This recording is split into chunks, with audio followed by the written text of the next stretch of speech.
Bubba talking, low light edition. Got the Christmas tree up, got a cup of coffee, getting up earlier and earlier for no good reason. I do jot down a few ideas when I do that. I think 3 a.m. is the magic time to create anything. Seems that's when I wake up with an idea, and either for stories I don't write anymore or game stuff. Lately's been traps. Jotting down a few ideas for traps. My traps are getting more devious. I don't put them in my modules as much because they're kind of, I don't know. I don't know if they're just too fiendish or they just kill people.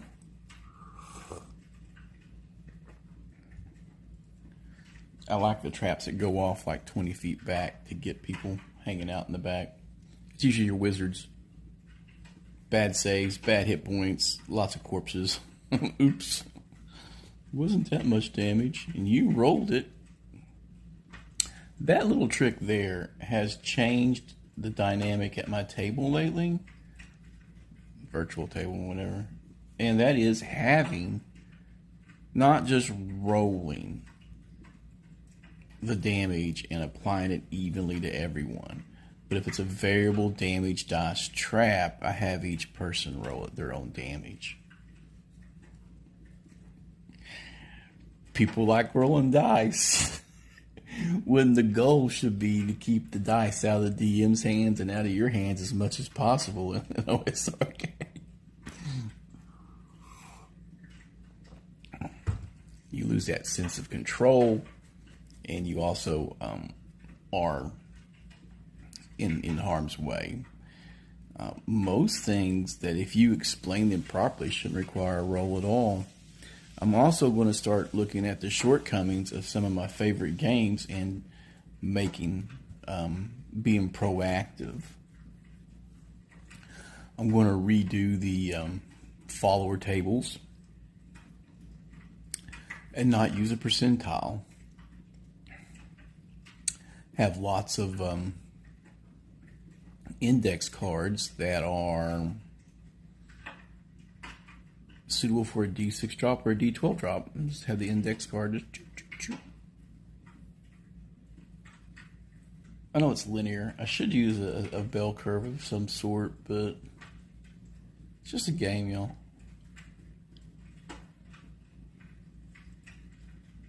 And have you ever thought about letting people use their charisma modifier on the roll? Wouldn't a charismatic fighter actually attract better troops? Right? More of the elite? That your lower the roll has always been your most basic troop type, right? And then the high roll gets the elites. Why not make them pay attention to the fact that your charisma as a fighter should be important? Because you're going to be doing diplomacy. It affects your loyalty. The fighter is a leader of men, and that's going to be the one who gets lots more of dudes, right? So, I might be jotting some more troop types down, because I had to do it for my dwarves, and it was kind of a pain in the ass, because I made them roll off the old AD&D, but we were using old school essentials, and I was going to use a reference. I found a dwarf only one, I think, from Dwarves of Rawcombe, maybe. I don't remember where I got the chart from, but I used it real quick and easy, and I used AD&D and just made them all dwarves. And thinking back, they should have got fewer numbers of dwarves because dwarves are fewer in number versus humans. So they got a leg up. I didn't think it through, but they've been using those followers as troops and backups in place of retainers in their deep delve. So didn't get any gaming last week. Had to cancel both sessions. It's the holidays. As you roll into the holidays, your game session times are just mere suggestions. There's going to be things happening. People coming in for the holidays, and I have a lot of grandchildren, so I never know It's always a possibility that I go from no one here except me to 10 people, 10 little humans running around. But a good solid faction of those 10 little humans now play Dragon Slayer. They made the characters and everything.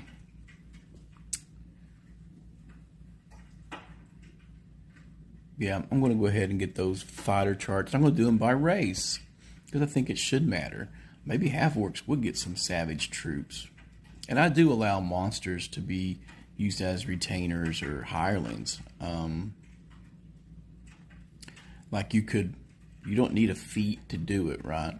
If your character does something kind to an animal, and that animal takes a shine to them via the NPC reaction chart or whatever, and starts to follow you around, then you have a retainer that is difficult to talk to. And you shouldn't just be the ranger. If you are kind to an animal and the reaction roll is good, then why not have an owl that eventually, whose broken wing you mended, becomes your familiar or pet, and not necessarily just the wizard. The cleric heals an owl, and now the owl follows you around. Now, is that a boon or a gift from your deity? Could seem so, especially if it's associated with the deity, cleric of Athena, and then you have an owl on your shoulder. That would give you a lot of weight with other clerics, as they would see that as a portent of favor, right?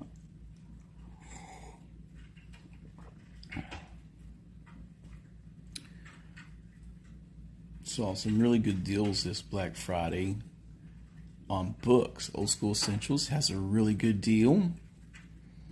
I'm not getting them. I'm getting the monochrome for Dragon Slayer. Well, I'm going to find out if my daughter's getting it today for me, because it's $15 off too, and the OSC stuff I think was half off, which is a really good deal. One of the guys on my server really doubled down on it, but I guess they got money to burn. I gotta be picky. We have 8 grandkids and 4 fosters to get for, so that's 12 kids. That's a lot of Christmas, and we've toned back on the adults, but I was squirreling away at the time. And I'm gonna do that again this year. I'm gonna start buying Christmas stuff in January, putting them in totes, and squirreling them away. That way, there's always a little something. The adults get the cheesy shit, socks and keychains and funny beer cozies and stuff like that. I'm not allowed to get my daughter wine stuff anymore because she likes her wine stuff too much. We don't want to encourage bad behavior.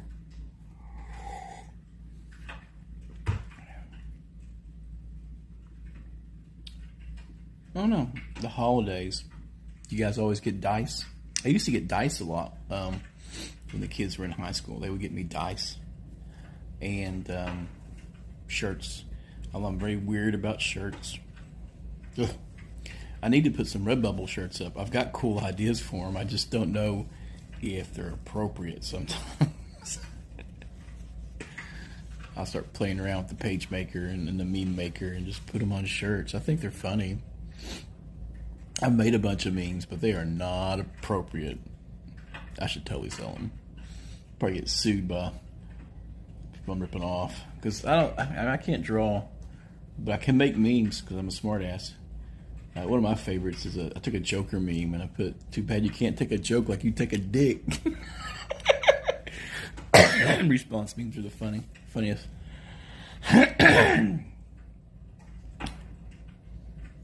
Maybe I should make one for the channel. Put my mug on there. Who would put my mug on a shirt? What's wrong with you? I should wear one. Get boxer shorts with my face on it. Waffle love that. Now I'm just rambling because I ain't got anybody to talk to this morning. So I guess my 58 subscribers have to put up. Oh, buddy, it looks cold out there.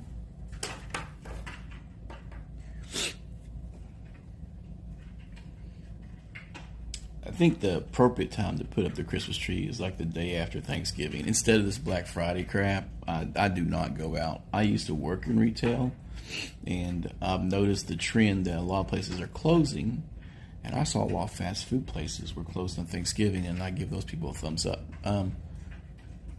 Family's more important than an extra couple bucks for a corporation. It just kills me. Bob Evans was packed, though, when I drove by, heading to my daughter's house. And my daughters really split up Thanksgiving this year. I'm not happy about it.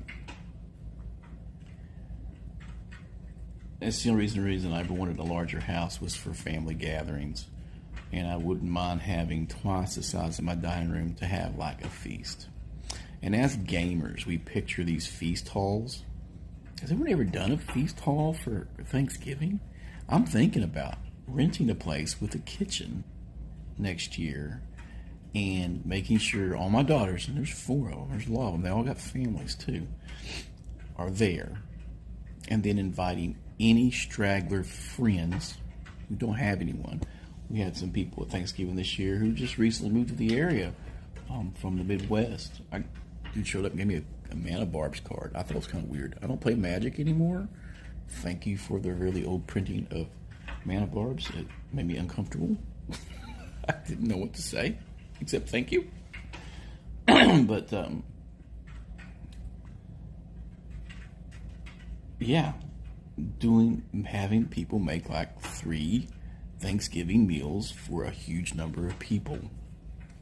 And there was a time where I didn't do family gatherings. I just hung out with some friends. We were all misfits, so we had our pathetic little Thanksgivings. But that was also back where everybody was making people work on Thanksgiving, so we were always working, and we had this weird mismatch of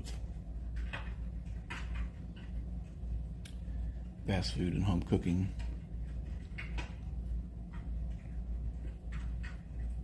Charming in retrospect, and also kind of sad. We should have been with family.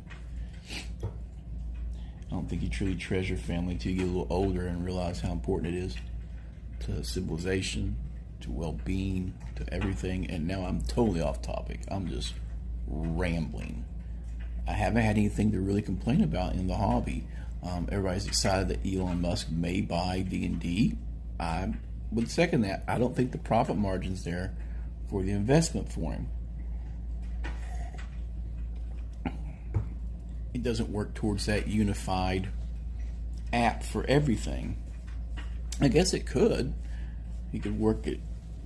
X have an option on there instead of, if X did a die roller and a chat meeting, you could do theater of mind. Really, all you need is a way to talk and a way to post handouts or a map to clarify things once in a while, and that could be worked into X2 or as a premium feature. That's what it would be. It'd be a premium feature.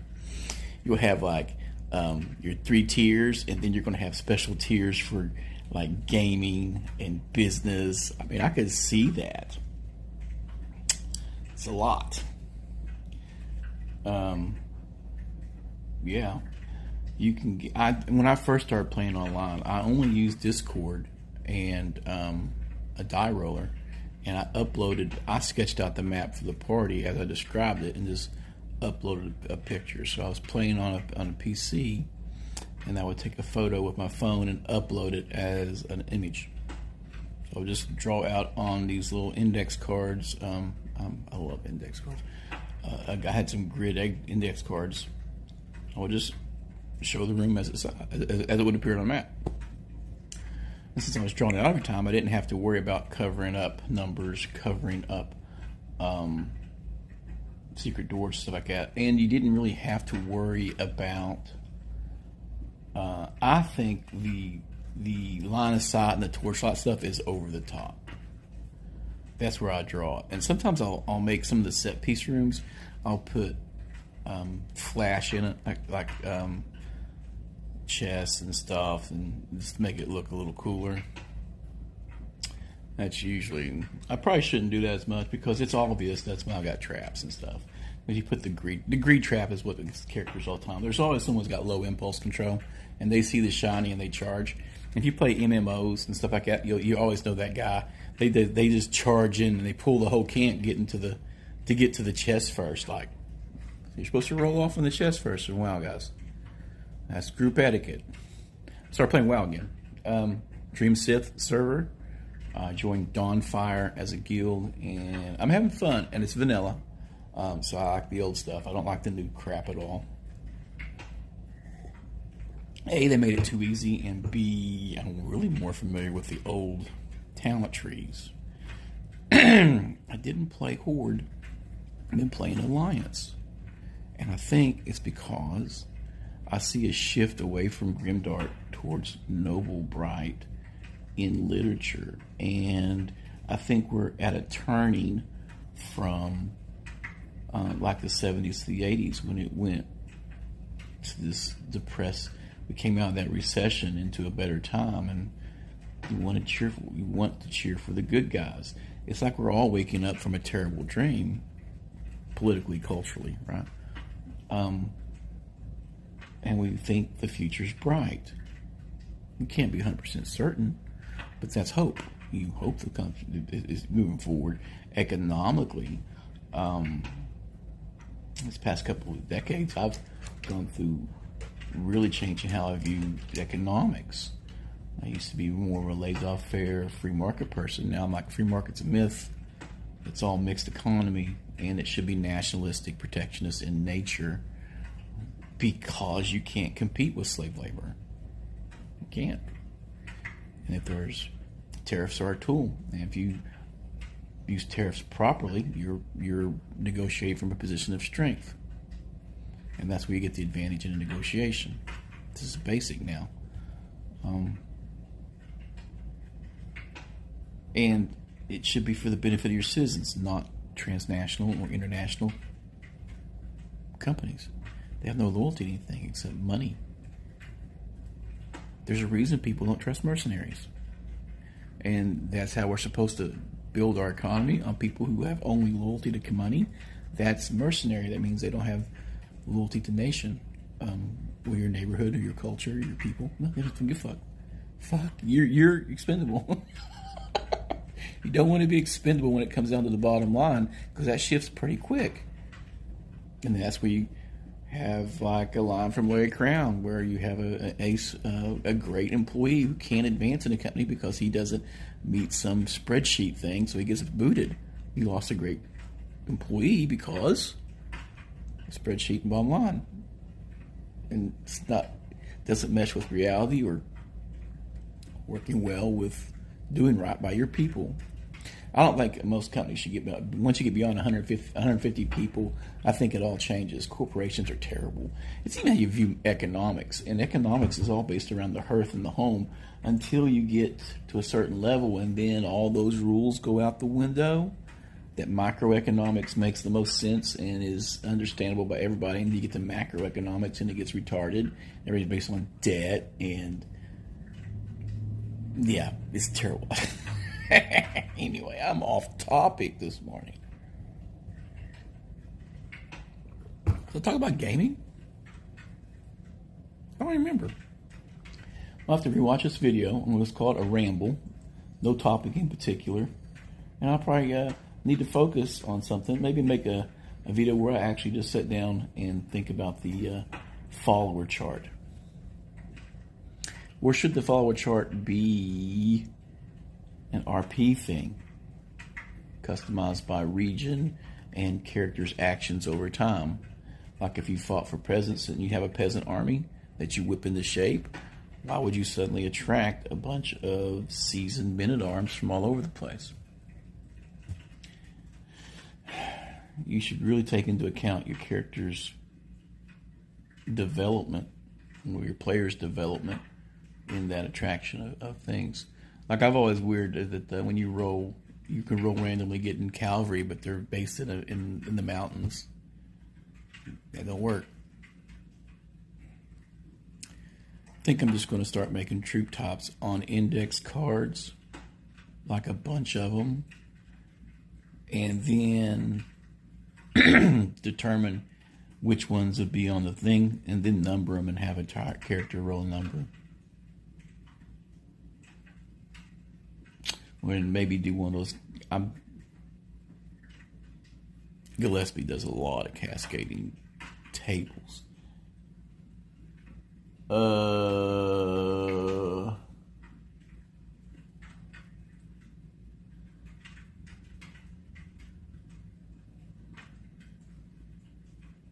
see weird shit go down my street all the time.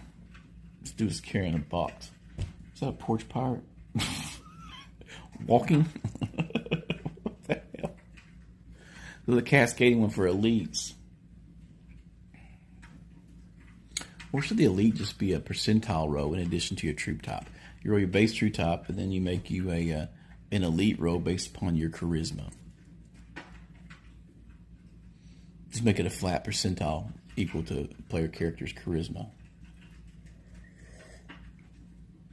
18's 18%. 8's 8. And that's a chance that you have an elite unit of some sort. Well, that'd be your multi-class, or maybe some dudes show up riding falcons or something. Giant falcons or giant reindeer or whatever if you're in the Great White North. Like, hey, I'm going to be your Lieutenant Bob, and this is Sergeant McKenzie. Doug, he's my brother Doug McKenzie, eh? We work for beer. And we ride giant reindeer into battle, eh?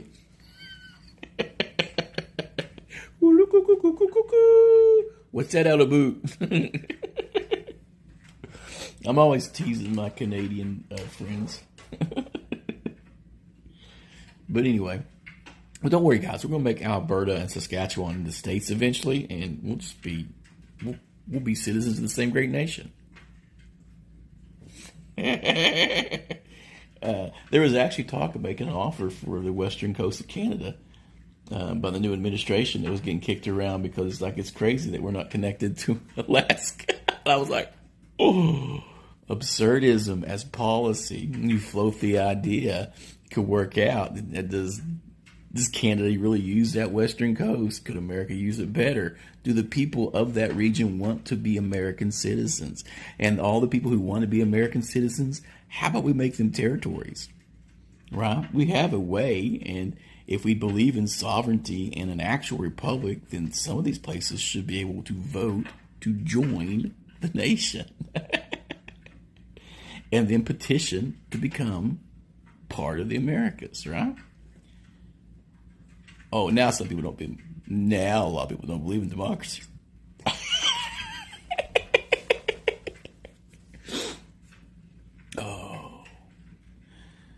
Oh, well, we'll see. All right, I'm going to review this because I think I've touched way too many topics. I've rambled.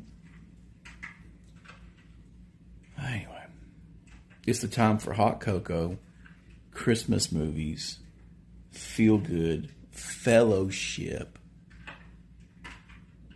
And if we can get some gaming in, great. But we all know that through the December, gaming gets torpedoed. Stress of family wrecks that. And it's hard. It gets real hard. I know a lot of campaigns just don't do December. They just done. And we'll pick up on January 1st. We'll pick up on January whatever. And I think it's hilarious. It's just the nature of the beast, right? And when you're on VTT, it's even worse. I think it's worse when you're on VTT because you don't have that social pressure of commitment as much as you would for a table game. And I do miss having table games, but the VTT works for me, especially for all my guys who have to be at work super stupid early. It works great for that. And I get a game with a lot of people I wouldn't normally get to. I have some Portuguese friends in the Red Room. I haven't played with them in a while. My Friday's open back up. And I know as soon as I commit, I'm going to have to go back to picking someone up from basketball or other stuff. So I've been a little lenient about diving back in because then I have to back out. And that bothers me. It bothers me a lot. And some Canadian friends in Saskatchewan and a few other places. And then people in like Central and Mountain time zones. So it does expand your table. Almost limitless. Unless you're a gatekeeper like me. Highly recommend it. Don't play with crazies. Don't buy watsy stuff. If modern gaming is not your taste, then don't do it. Don't do things you don't like. Right? It's okay to experiment. Go out and give it a shot. I did that with Wretched, and now it's my go-to for modern gaming and horror.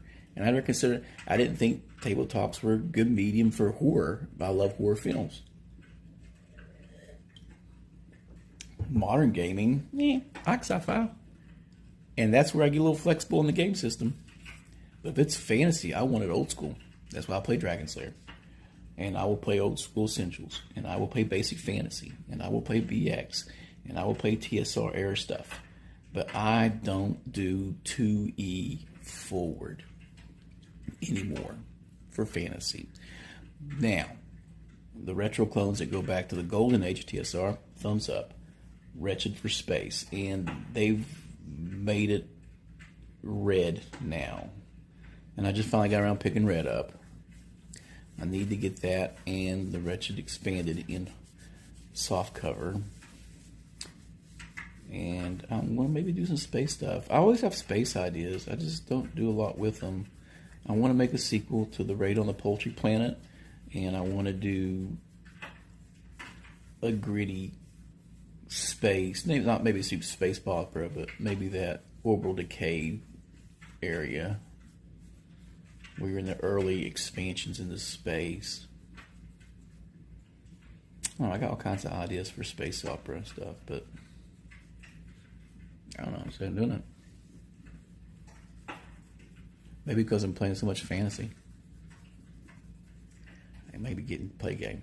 That's going to be fun. And I got an idea for this guy said he wanted to run Giants. I don't know if it's going to get off the ground. And I got an idea for Giants. So we'll see. So much going on. But anyway, there you go.